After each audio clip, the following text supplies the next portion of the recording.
Hello, everyone. Welcome back to another episode of Noah Unleashed. If you're new here, hi, I'm Melball and I like watching Japanese wrestling. And this is Noah Unleashed, a weekly news and review show where I talk about my favorite Japanese wrestling company, Pro Wrestling Noah. If you're not new here, welcome back to the glorious, glorious chaos that is your Melball. It has been a little bit of a chaotic weekend for me here. I am just getting out the October 4th show for you guys, the Sunny Voyage show. It is the 8th. I have 2 shows that I need to record for you. I'm so far behind because I had a wedding to go to.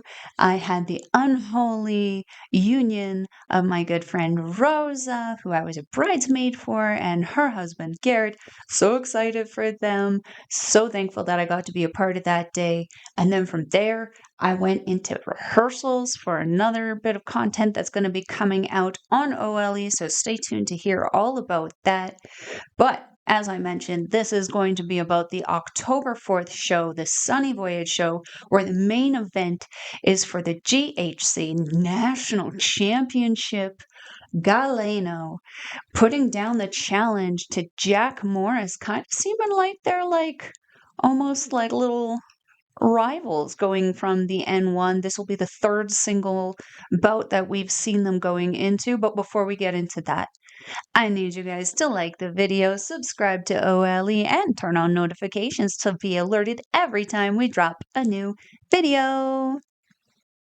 So without further ado, let's get into the video. Now, before I get into the Sunny Voyage show, I did want to address some news that did come out a little bit after the last news show that I did, which was the sudden departure of longtime locker room guy Go Shiozaki.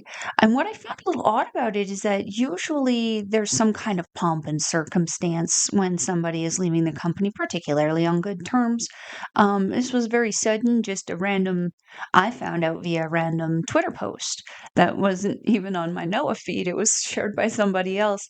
Um, very sudden, very interesting, mixed reactions. You know, some attitude coming from both sides. Very, very interesting kind of situation going on there. It looks otherwise peaceful. A little sad to see him go, but Go Shiozaki has been not quite himself since returning from injury that he sustained in January, which resulted in, I believe, both of his knees getting surgery. I believe the left was worser than the right. I could be wrong about that, but very unfortunate to see him go. He has still been pretty active on his social media, though, been enjoying life, going out, enjoying the water, enjoying the weather there in Japan. Kind of hope to see him pop up somewhere else. Having access to Wrestle Universe, having a few more companies. I'm hoping. I'm hoping. So from here, we're going to go into match number 1, which was a singles match featuring Alejandro taking on Black Mensore. Black Mensore has become a favorite of mine. Usually the comedy matches, sometimes it can be hit or miss for me. Black Mensore is just good at them. He's so good. This is his niche and he excels in it greatly. So starting off with a very junior-esque start, lots of speed, little kind of reversals kind of going on there, and this will play into later into the match. Black Mensore luring Alejandro in with a sportsmanship handshake and then giving him a Zaw strike to the eyes. Black Mensore then going for a Zaw strike, but Alejandro does avoid until falling for an obvious distraction. Just hey, look at that.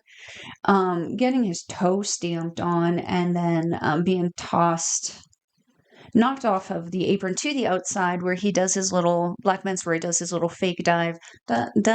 Za with the crowd, always fun. And my friend Nathan was here, so we actually did it. He didn't know what was going on, but he did it anyway.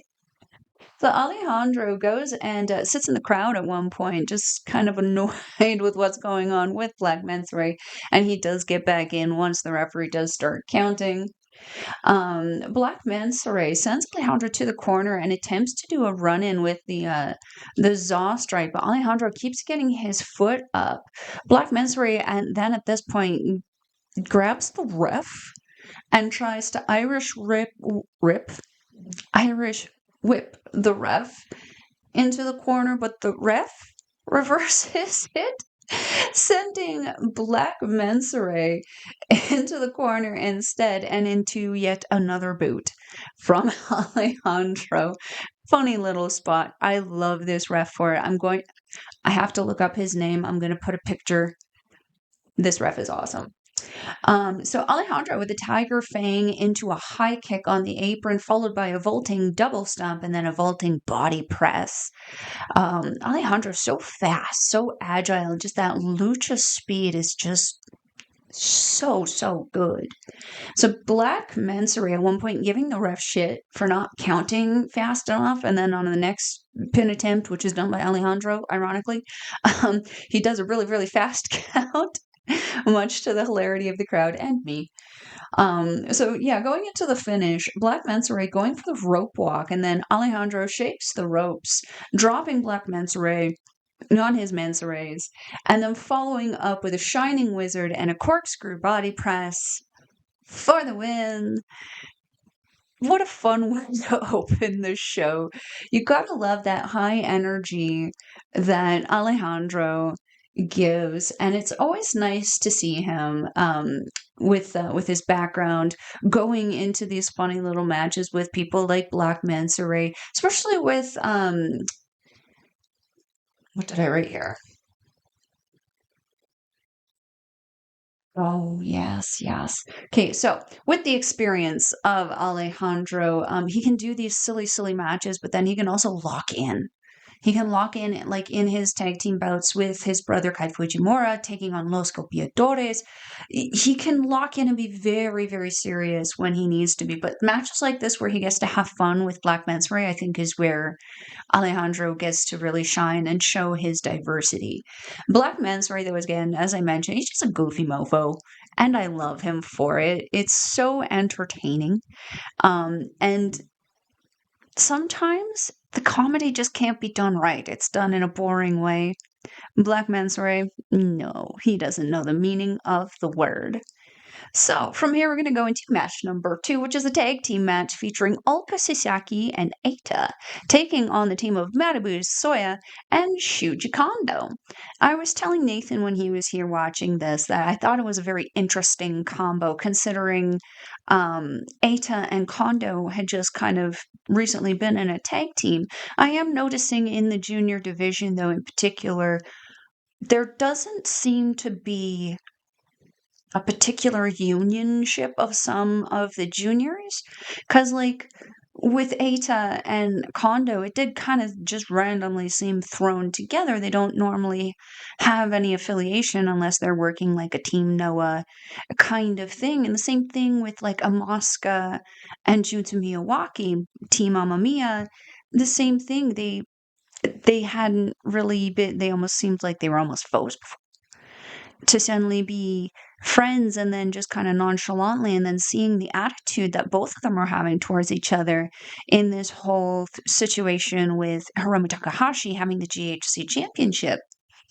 Very interesting thing. I went off on a little tangent there, but without taking into consideration the tension that is happening between Ulka Sasaki and Manabu Soya, which was perfectly put into this match. I almost feel like it would have been interesting to see Eita and Kondo, though, taking on the reluctant team of Sasaki and Soya.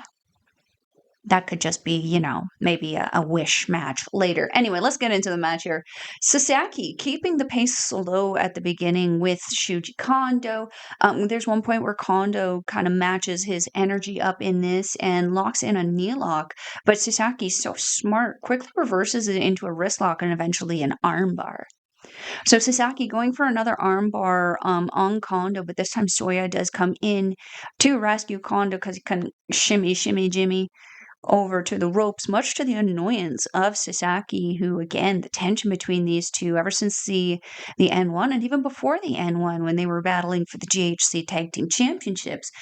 These guys don't particularly seem to like each other, and it makes for some interesting in-ring combat. So Sasaki gets a headlock on Soya at one point and then refuses to let go. Soya is trying to bounce him off the ropes, and Sasaki's just going with the flow of it, and then eventually transitioning into an ankle lock. So Eita picking up the speed of the match with former partner Kondo and working effortlessly with Sasaki. Eita, that phenomenal luchador experience. He can pick up that speed, but then also mesh the technicality with Sasaki. It was really, really fun to watch. Soya and Kondo at one point running in on Eita on the ropes, followed by that passion Jonetsu shake that Soya does. Kondo did not join in. Sasaki locking in an armbar. He's loving the armbar, and I'm kind of loving that it's kind of become his RKO that he kind of slips into out of nowhere. Really kind of shows that education of that technical background, which, being a fighter in the UFC makes a lot of sense. So Soya begging for help from Kondo at one point, and Kondo ends up just pushing him over the top rope. I think you can hear Soya thank him later. He said something that made the crowd laugh, but the only camera in this one was on the hard camera side, so the one side. Unfortunately, I couldn't really hear clearly what was being said.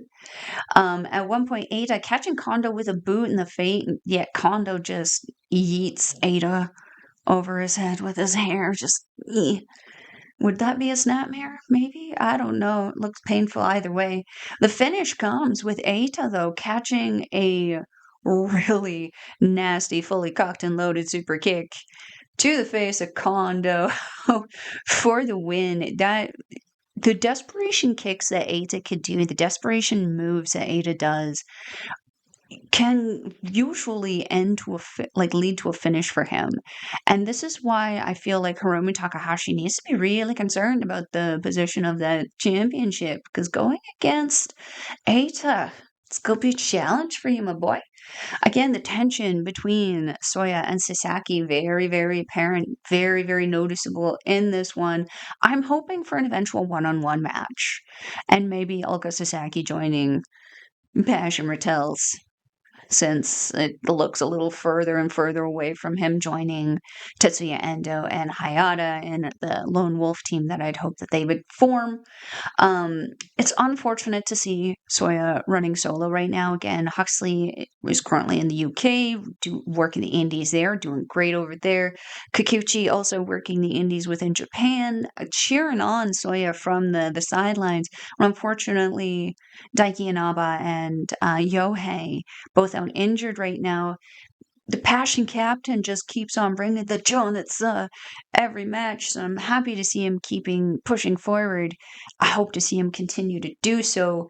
Eita, again, on fire right now. I am so happy for this. I love that he can effortlessly, from what I've seen in my about 8 months of viewership of Noah, that Eita has these ability to stay relevant even when he's not in the title picture, and then just effortlessly step back into that title picture.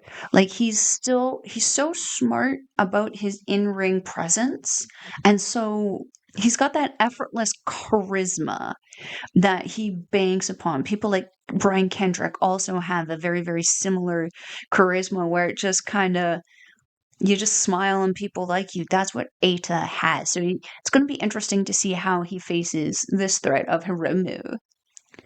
So going into match number 3, we got a 6-man tag team match featuring Dragon Bane, Alpha Wolf, and HAYATA taking on the team of Daga, Daiki Odashima, and Tetsuya Endo.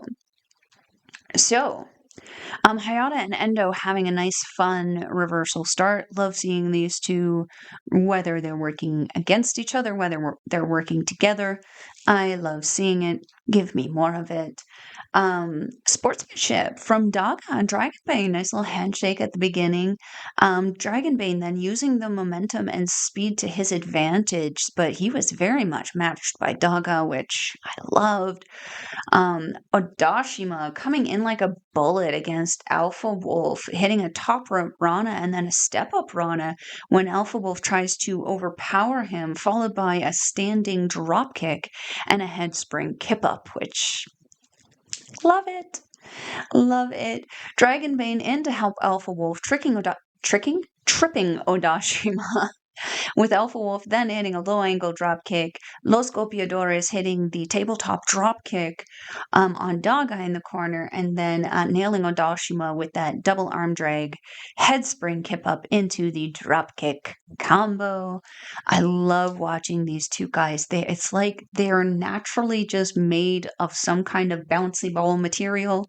They just hit the ground and they're back up on their feet. It's almost like they use the momentum of falling down to get back up. So where did I lost my spot on that? There we go. Okay, Daga in knocking everyone down and then nailing Alpha Wolf with a wicked drop kick. Endo in with an Endo special on Los Golpeadores. Daga trips and kicks HAYATA before serving him with a really wicked brain buster. He does so well because, like, sometimes they'll call a brain buster when it very much looks like a suplex to me. Daga, nope, it is a straight up and down. I love it.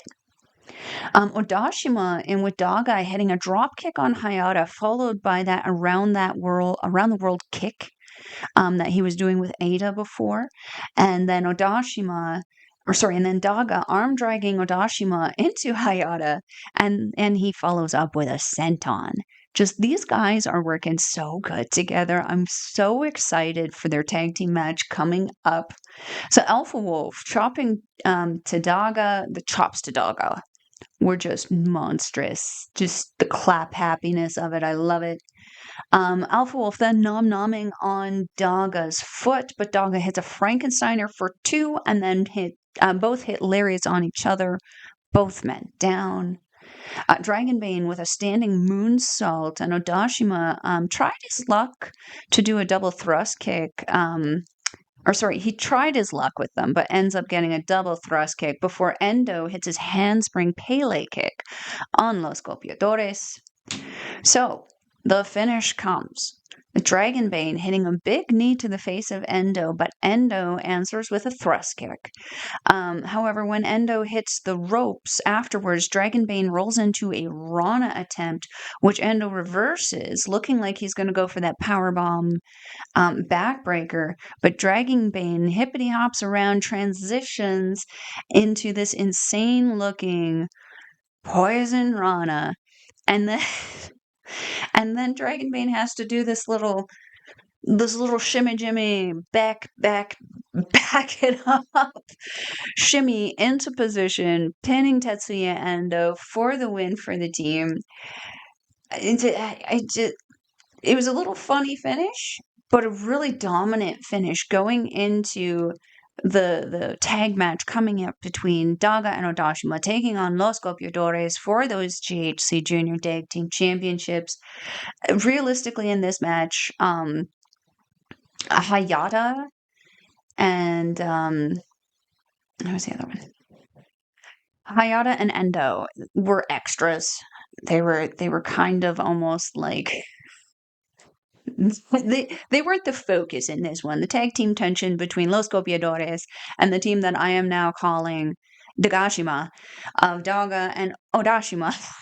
The tension there was on full display in this, and I am so excited for their match that is coming up on October 11th. They have this natural connection, Daga and Odashima, and that Daga wants to help Odashima kind of lead into the future of professional wrestling just makes my heart so happy because he's so good. And what better teacher to have than someone as talented and clearly patient as Daga? Now, that being said, I have a nom-nom count for you guys. For Alpha Wolf in this match, there were 3. I predicted 7. We got halfway. I think they're finally feeding him. So, we're going to go from here to match number 4, which was a 6-man tag match featuring Kaito Kiyomiya, Harutoki, and Kai Fujimura taking on Naomichi Marufuji, Kenoh, and Junta Miyawaki. And this is an interesting combination, but we have seen Kenoh working very well with Junta Miyawaki and sort of cohesively with Marufuji. But we also see Marufuji really clowning Kenoh a lot still with the fist. So let's get into this match. And as I mentioned, Marufuji clowning Kenoh with the fist at the beginning of the match, as he does. Kiyomiya and Kenoh, though, starting off with some tension. They're not too happy with each other. And Kaito Kiyomiya is not one to back down from Kenoh in any respect.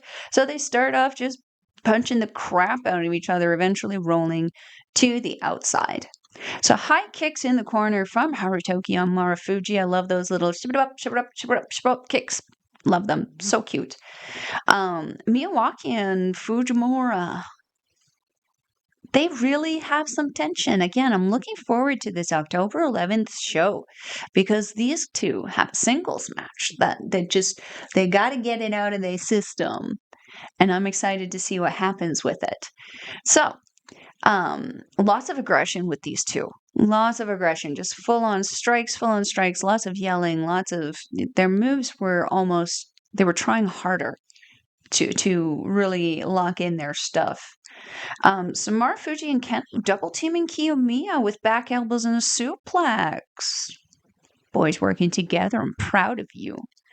Fujimura and Miyawaki again popping off again, exchanging strikes until Miyawaki hits a back elbow, a drop kick, and a Falcon Arrow for 2. So the finish comes with Kenoh hitting a double stomp. At the same time that Marufuji hits like this neck snap on Fujimura for the win. Looked really, really awesome. Big win for these guys. Interesting. Again, I feel like I'm a broken record with Kaito Kiyomiya, and I'm trying to understand what it is the company is trying to do with him. Do you want us to like him, or do you not want us to like him? I'm finding the storytelling with him a little confusing right now. There was a lot going on this match. A lot going on. My attention was being pulled in a couple different ways, a couple different stories being told. The tension between Kenoh and Kiyomiya, the tension between Miyawaki and Fujimura, Marufuji just kind of circus of everybody. Yeah, there was a lot going on. I'm very, very excited again for the October 11th show. Kai Fujimura, Junta Miyawaki. It'll be interesting to see. I'm still hoping. I know he's our sunshine hero. But there's, always this like little itching in the back of my skull. I wouldn't mind seeing Junta Miyawaki turn to the dark side. Anyway, we're going to go into match number 5, which is a singles match between NXT superstars Charlie Dempsey and Harlem Lewis. Please don't kill me. So I'm not an NXT or WWE viewer. I'm strictly a Japanese wrestling viewer right now. So I didn't really know a whole lot of these guys, and I didn't want to. I wanted to kind of go in blind. I like to kind of have almost like that first match gradient, as it will, because usually it takes 1 or 2 official matches like on television for wrestlers who are not trained from the beginning in the Japanese system to kind of adjust to the styling. These guys got to show off their styling though, and for me, Harlem Lewis gave me a traditional power wrestler with like brawler vibes, whereas Charlie Dempsey gave me very, very strong UK strong style vibes with the way he shows, the way he kind of moves around. I find that the UK strong style puts certain emphasis on certain things, like when they're doing a snap suplex, there's like a bit more of a stamp that they have. It's like, if you know, it just looks different. So like Charlie Dempsey was kind of giving me like Zack Sabre-esque vibes, whereas Harlem Lewis was kind of giving me more, to compare him to somebody else, Bolton Oleg. vibes from New Japan Pro Wrestling. So, at the beginning here, there was a tug of war for the wrist lock, which I thought was a little funny, a little goofy. Shows off the funny side of these guys, with Dempsey showing off some really cool chain wrestling, spinning all around and then dropping Lewis. And there was a couple points in this match where you could see Dempsey really flexing that technical experience, where he would like bend the arm, and then if Lewis wasn't going in the way he wanted, he could force him down where he needed to go. These guys flowed very, very good together. So they were trading European uppercuts at one point. Made me happy because Melball loves her European uppercuts. Don't like taking them, like watching them. Dempsey putting on the cravat on Lewis at one point, but Lewis then just nailing him with a forearm, just turning around and catching him. Dempsey, or sorry, on the outside, Lewis throws Dempsey into the support post out into the crowd. And what I liked about these guys is that they were very much checking off the checklist of a lot of things that the Japanese crowd likes. They like the combination of styles. They like having things like when there's holds happening, they like having it extended for a little bit of time. They like having them come out into the crowd once in a while, especially when there's no barriers there, like there were at this crowd. They like that. So I liked that they were checking off a lot of boxes for that. So back in the ring, Dempsey wrist locks and bridges and tosses Lewis before trying to put on what I thought was a triangle lock. But Lewis just stands up with Dempsey on his shoulders, and then Simone drops him. And it's so crazy because these men, height-wise, are actually very comparable. It's just Lewis is just a thicker boy, but still to be able to grab Dempsey and stand up with him, it really showed off the power a lot. So there were some forever lariats from Lewis in the corner there, followed by a body drop for 2. Dempsey locks on an elbow lock and then transitions into an STF, but Lewis again just stands up and places him on the top rope before chopping him a few times and then grabbing him and slamming him on the ground for 2. German suplex hold for 2 by Dempsey. Dempsey tries for something on the arm. I wasn't quite sure what he was going for there, but Lewis muscles him up again with a single arm powerbomb. Dempsey with another German suplex hold. So the finish comes very suddenly for me, with Dempsey locking on a arm trap, STF, forcing Lewis to pretty much scorpion himself. If you know ridiculousness, you know what the scorpion is scorpion. Toe-touching head for the submission win. I had an interesting this was an interesting match. I had a good time with it. It did feel a little long, and maybe that's because one thing that I felt that these guys didn't really do was interact with the crowd too much. It was very much them locked into each other, which is a very good thing. We need them paying attention to everyone. But the Japanese crowd does like it when they're encouraged to clap, when they're encouraged to cheer. At the beginning there were some cheers more for Dempsey, and then the crowd did go pretty quiet until a couple of things happened throughout the match. But something I'd like to see them kind of doing in the future is that interaction, whether they're doing it in a heel way, whether they're doing it in a face way.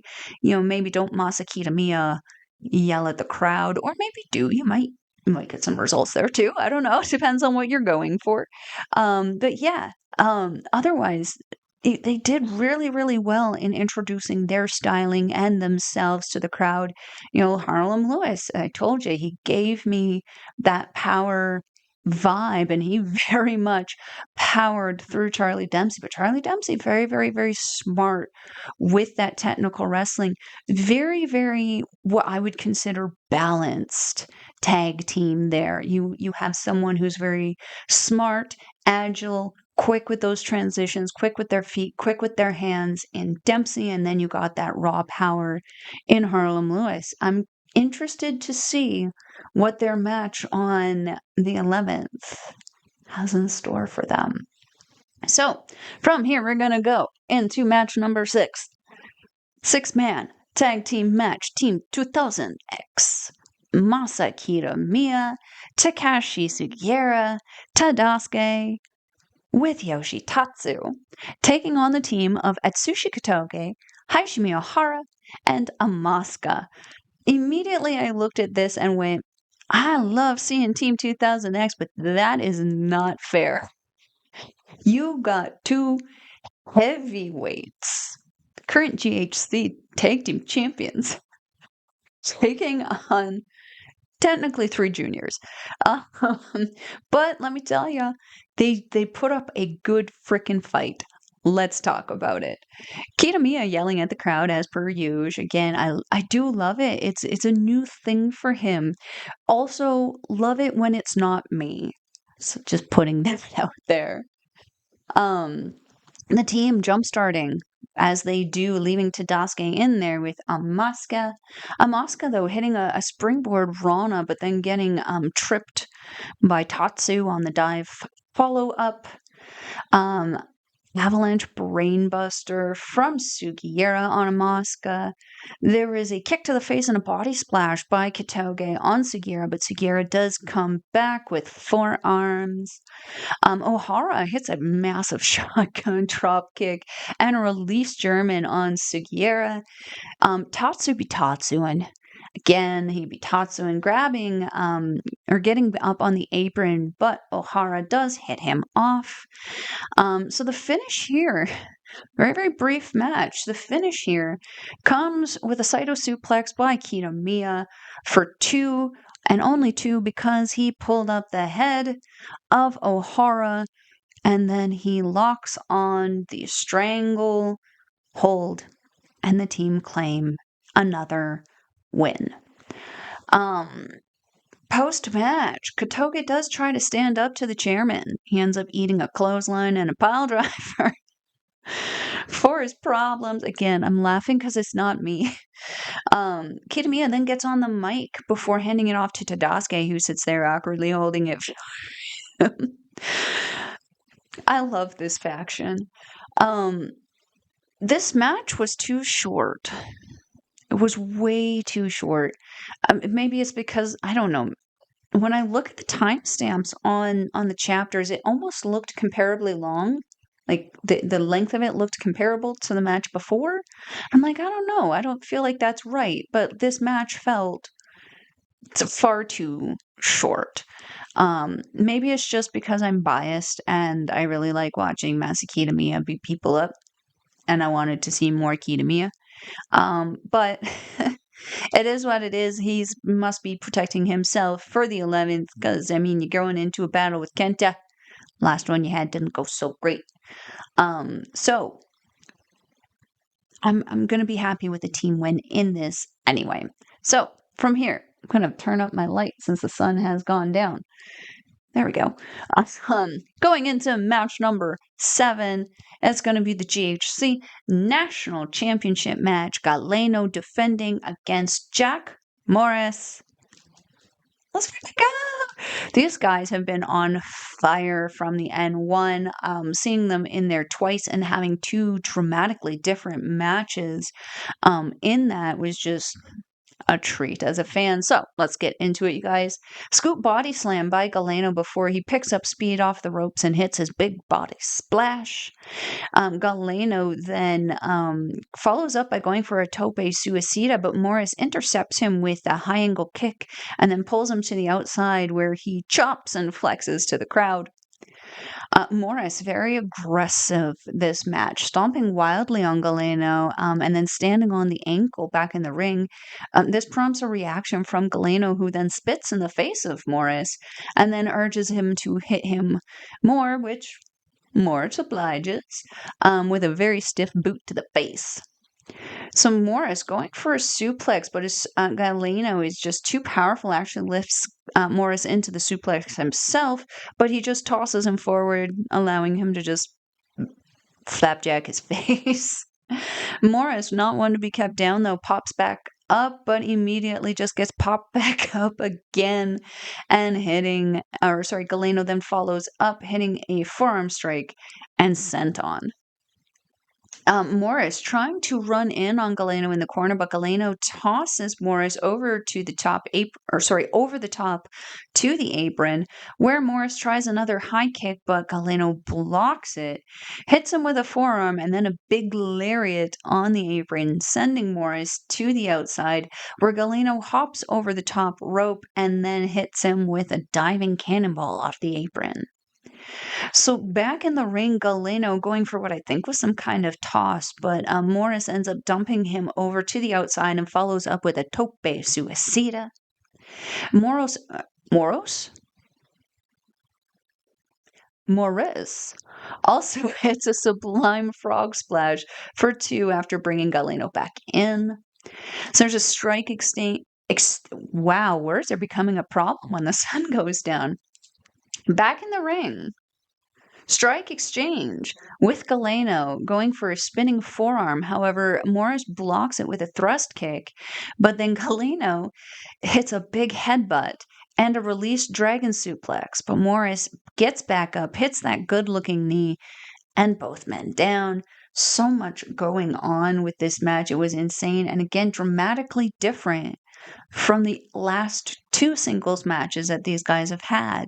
It's crazy to think that these guys are so creative, so experienced, just so good at what they do that they can come up with so many unique matches in such a short period of time and still be crazy entertaining every single time. So Galeno calling for the lariat, but Morris ducking and hitting a big knee before hitting a body press on Galeno on the outside. My anxiety went up when the ref started counting. Because no, we can't have another count out. We can't. And both men were back in at the 19 count, but man, my heart was all aflutter. Exchanging strikes again with Morris hitting a pump kick and then a code red. An inside out lariat followed by a Michinoku driver by Galeno, but he only gets 2.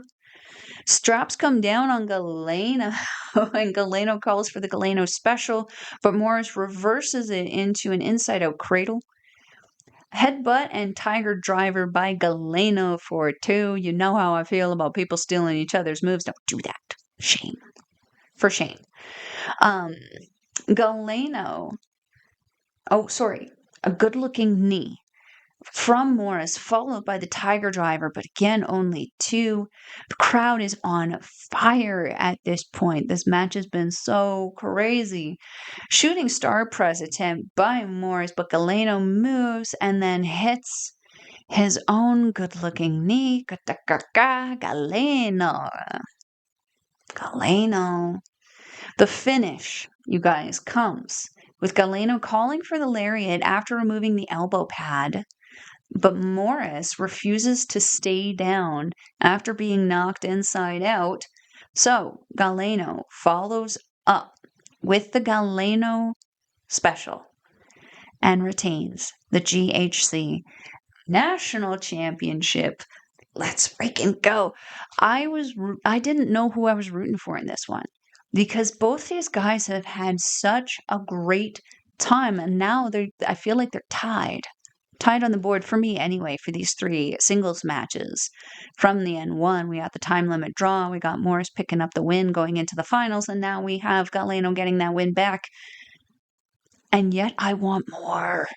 I hope this isn't the last time that these 2 meet again, because Morris has been on a roll since getting free from the team, and I want to see more. I want to see more.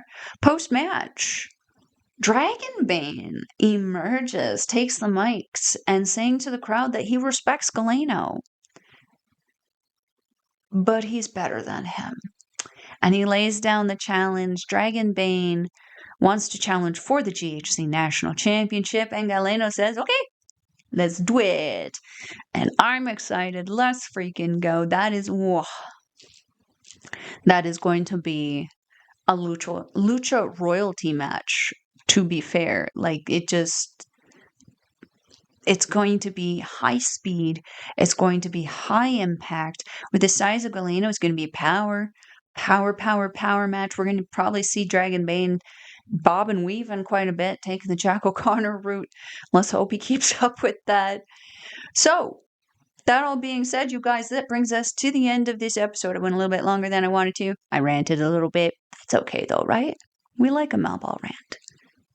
We like those rants. But that being said, have you guys been able to take in this show? Did you get to see that national championship match? It was so good. That alone is a reason why you should subscribe to Wrestle Universe for 1,298 yen, 13 Canadian, I believe, £9. I believe it's £9 or $9 US. Not entirely sure. Phenomenal price, because you don't just get Pro Wrestling Noah. You get DDT. You get Marigold. You get Tokyo Joshi Pro. So much more wrestling. There's 10 companies on there now total. It's an amazing price to get this just amazing, endless source of strong style wrestling. Well, at least I got that plug. That being said, you guys, we're gonna go into the final bit here. Make sure you like the video, subscribe to the channel, and turn on notifications to be alerted every time we drop a new video. If you want a daily dose of your Melball, you can catch me on the X thing at Collins Melball. You can catch me on everything else: Facebook, TikTok, Instagram, Mastodon, and Blue Sky at Melball Collins. I think that's everything, you guys. The next video coming out will be for the Monday Magic Extreme Season Episode 1, so stay tuned for that, and also stay tuned for some more content that's going to be coming out with your Melball involving the other things that she's been up to. That all being said, I am your Melball. Matane! Mwah!